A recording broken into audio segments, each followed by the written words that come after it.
Hello, in front of me I've got OnePlus Nord Buds 2. In this video I'll show you how to perform factory reset of your earbuds.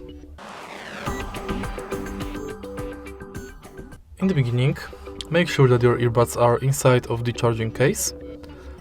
And now open the lid of the charging case. Press and hold this button located on the back of the charging case for at least 10 seconds.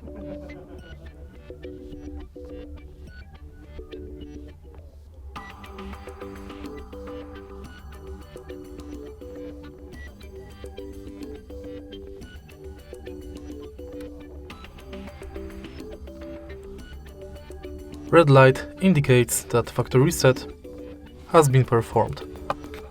If you find this video helpful, please leave like, comment and subscribe.